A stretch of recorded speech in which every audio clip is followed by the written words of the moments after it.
अगर तुम एक जेई एस्पिरेंट हो और तुम ड्रॉप लेने के बारे में सोच रहे हो, या फिर इनफैक्ट तुम ड्रॉप ले चुके हो, या फिर तुम अभी क्लास 11th में हो, या फिर क्लास 12th में हो, या फिर तुम ड्रॉप लेने वाले हो, फर्स्ट ड्रॉप हो या चाहे सेकंड ड्रॉप हो, अगर तुम ड्रॉप लेने वाले हो तो इस वीडियो को यार शुरू से लेकर के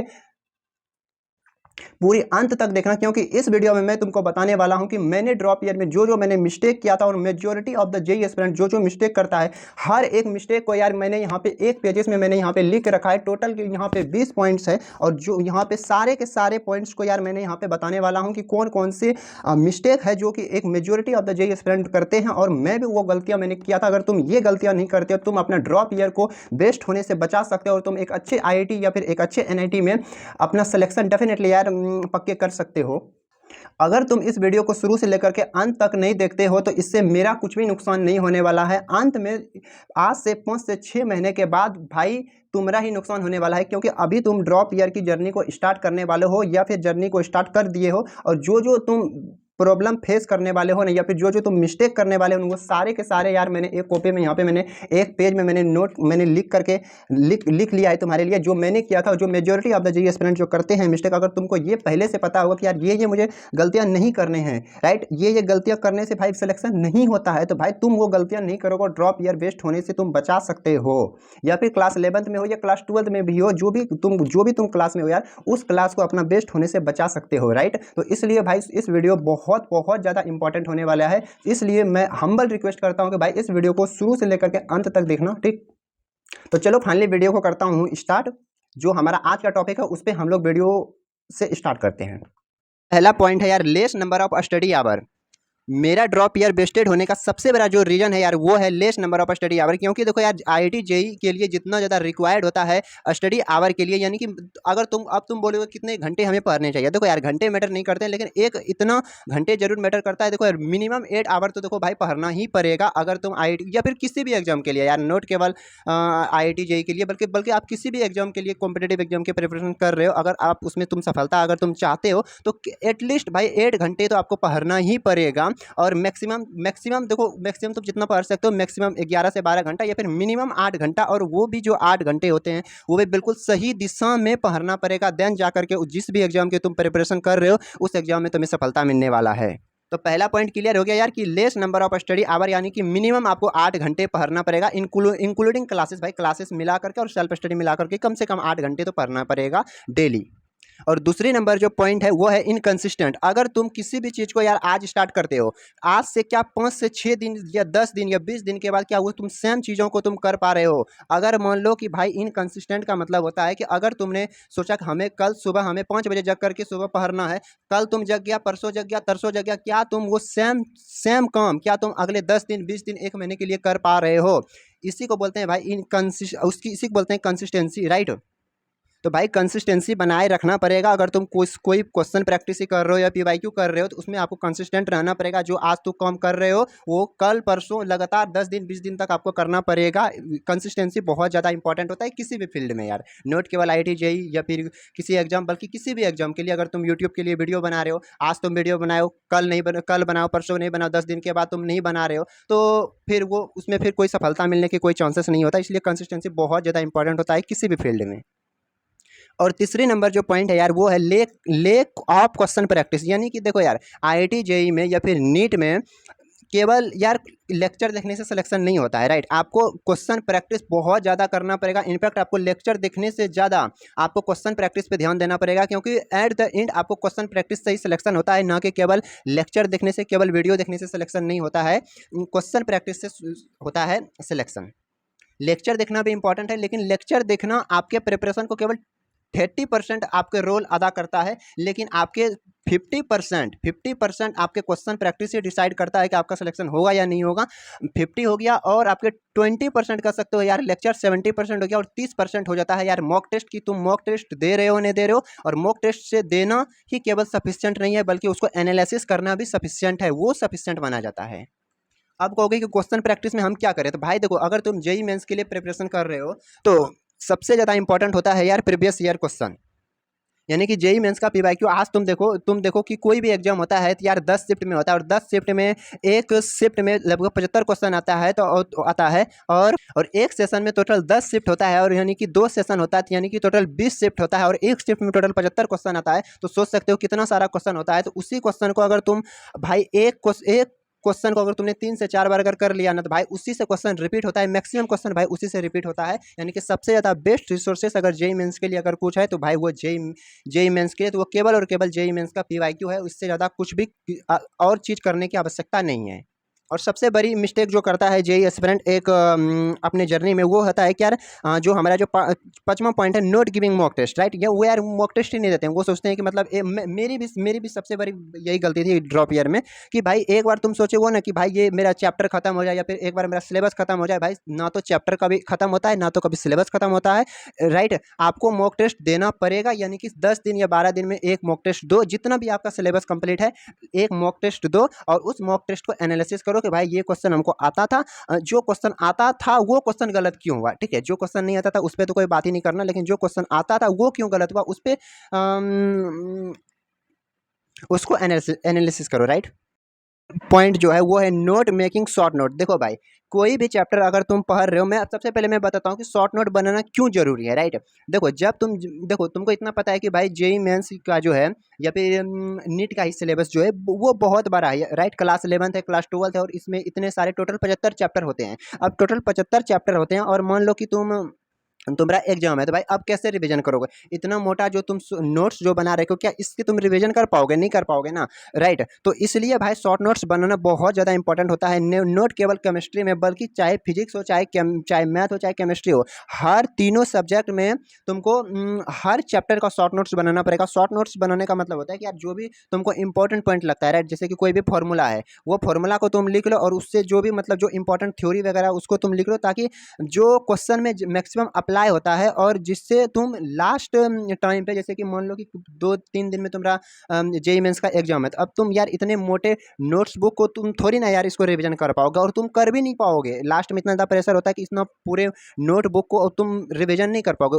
अंत समय में आपको जो है शॉर्ट नोट्स ही काम आता है। तो शॉर्ट नोट्स बनाना बहुत ज़्यादा इंपॉर्टेंट हो जाता है। चाहे तुम मान लो कि तुम मॉक टेस्ट दे रहे हो, तो उसमें तुम इतना बड़ा नोट थोड़ी ना तुम रिवीजन कर पाओगे, नहीं कर पाओगे, इतना ज़्यादा प्रेशर होता है कि। तो शॉर्ट नोट्स को बार बार रिवीजन करने के लिए भी बहुत ज़्यादा इंपॉर्टेंट होता है यार शॉर्ट नोट्स बनाना, ठीक है। तो सबसे बड़ी जो मिस्टेक करता है majority of the JEE aspirant, वो शॉर्ट नोट्स नहीं बनाते हैं। तो शॉर्ट नोट्स हर चैप्टर के तुमको बनाना है, फिर चाहे कोई भी चैप्टर का हो, या और कोई भी सब्जेक्ट हो, फिजिक्स केमिस्ट्री में तीनों चैप्टर, तीनों सब्जेक्ट के, और हर एक चैप्टर का तुमको शॉर्ट नोट्स बनाना है। और अगली नंबर पॉइंट कि यार फुल सिलेबस कंप्लीट होना चाहिए। देखो यार, जेईई मेंस एक ऐसा एग्जाम है जिसमें आपको, जेईई मेंस जो एग्जाम है वो सिलेबस का टेस्ट है, राइट। उसमें देखो हर चैप्टर से मैक्सिमम एक क्वेश्चन, मिनिमम एक क्वेश्चन, मैक्सिमम 2 क्वेश्चन आएगा, राइट। तो अगर तुम एक अच्छा डिसेंट स्कोर चाहते हो और डिसेंट एनआईटी चाहते हो, तो उसके लिए आपको एक अच्छा परसेंटाइल, एक अच्छा मार्क्स लाना पड़ेगा। और वो तभी संभव है जब तुम पूरी सिलेबस को 100% सिलेबस नहीं, लेकिन 95% सिलेबस को तुम कंप्लीट करते हो। ऐसा नहीं है कि बहुत ज़्यादा एडवांस लेवल पे नहीं, लेकिन जेईई मेंस लेवल पे तुमको उस चैप्टर को आवश्यक ही तुमको कंप्लीट करना है। तो चाहे फिजिक्स हो, चाहे केमिस्ट्री हो, चाहे मैथ हो, आपको हर चैप्टर आपको कंप्लीट होना चाहिए, राइट। क्योंकि जेईई मेंस मैंने बताया जैसा कि भाई सिलेबस का टेस्ट है जेईई मेंस। आधा अधूरा अगर तुम चैप्टर पढ़ के जाओगे ना भाई, वहाँ से क्वेश्चन क्या पता अगर जो तुम चैप्टर पढ़ के जाते हो उस चैप्टर से भाई बहुत ज़्यादा टफ क्वेश्चन आ गया, तुमसे नहीं बनने वाला। जो चैप्टर तूने छोड़ के गया उस चैप्टर से बहुत ईजी क्वेश्चन आ गया, तो भाई तो और सारे बच्चे जो पढ़ के गए हैं वो कर लेंगे, और तुम तो उस चैप्टर पढ़ के नहीं गए हो, तो उस चैप्टर का तुम क्वेश्चन नहीं कर पाओगे, और वहीं पे तुम पीछे हो जाओगे, और तुम्हारा सिलेक्शन नहीं होने वाला है, राइट। इसलिए भाई फुल सिलेबस कंप्लीट करना बहुत ज़्यादा इंपॉर्टेंट हो जाता है जेईई मेंस के लिए। और अगली नंबर पॉइंट जो है वो है केमिस्ट्री में एनसीईआरटी को इग्नोर करना, राइट। देखो यार होता है क्या कि जो इनऑर्गेनिक होता है या फिर इनफैक्ट ऑर्गेनिक केमिस्ट्री जो होता है, उसमें जो है डायरेक्ट एनसीईआरटी से यार क्वेश्चन आ जाता है, एनसीईआरटी के लाइन से। और वहाँ पे यार भाई जब एनसीईआरटी के लाइन से जब क्वेश्चन आ जाता है, जब क्वेश्चन नहीं पढ़े होते हैं एनसीईआरटी से, तो यार फिर वो एग्जाम में नहीं हो पाते हैं। इसलिए एनसीईआरटी को आपको, देखो हर टॉपर भी आपको रिकमेंड यही करेगा कि भाई केमिस्ट्री में एनसीईआरटी पढ़ना लाइन बाय लाइन बहुत ज़्यादा इंपॉर्टेंट हो जाता है, राइट। इसलिए केमिस्ट्री में तुम एनसीईआरटी को इग्नोर नहीं कर सकते हो। और अगली सबसे ज़्यादा इंपॉर्टेंट चीज़ें हैं वो हर एग्जाम के लिए, वो है रिवीजन यार। देखो यार, अगर तुम एक चीज़ों को अगर तुम मल्टीपल टाइम अगर तुम रिवीजन नहीं करते हो ना, फिर एग्जाम में, एग्जाम हॉल में वो तुमको क्लिक ही नहीं करेगा, और अगर क्लिक करेगा भी ना तो भाई बहुत ज़्यादा आपको कन्फ्यूजन होगा और तुम वहाँ पे भाई गलत कर दोगे। तुम, होता है क्या ना कि भाई तुम नए नए चीज़ों को पढ़ते जाओगे, और जो पुरानी चीज़ें जो तुमने पढ़ा है, जो पुराने चैप्टर जो पढ़ा है, उसको तुम रिवीजन ही नहीं करोगे, और उसके बाद फिर जब तुम 1 महीना, 2 महीना, 3 महीना के बाद जब तुम उस चैप्टर को देखोगे ना, भाई सब कुछ भूल जाओगे, जो तुमने पढ़ाई की है और पढ़े पढ़े हो ना, वो भी तुम भूल जाओगे। इसलिए रिवीजन बहुत ज़्यादा इंपॉर्टेंट हो जाता है, और एक बार रिवीजन नहीं बल्कि मल्टीपल टाइम रिवीजन। चाहे तुम जो भी क्वेश्चन कर रहे हो ना, जैसे मैथ का मान लो 2026 के तुमने सारे जेईई मेंस का पीवाईक्यू कर लिया, राइट, उसको तुम एक बार करने से नहीं होगा, राइट, उसको तुमको 2 से 3 बार आपको रिवीजन करना पड़ेगा, और उसको रिवीजन करना पड़ेगा। एटलीस्ट आपने एक बार तो आपको देखो खुद से अपने हाथों से यार क्वेश्चन को सॉल्व करना है, राइट। एक बार तुम टीचर को सॉल्व करते हुए देख लो, और 1 से 2 बार तुमको खुद से अपने से हाथों से आपको रिवीजन मतलब उस क्वेश्चन को खुद से सॉल्व करना है, राइट। तभी एग्जाम में क्लिक करेगा, वरना एग्जाम में क्लिक ही नहीं करेगा। उसके बाद जो जब तुमने 2 बार तुमने खुद से उस क्वेश्चन को जब तुमने लगा लिया, उसके बाद क्या करना है कि उसको फिर जैसे तुमने, जैसे मान लो कि यार इसमें हमने क्वेश्चन बना रखे हैं, मतलब दिखाता हूँ तुमको।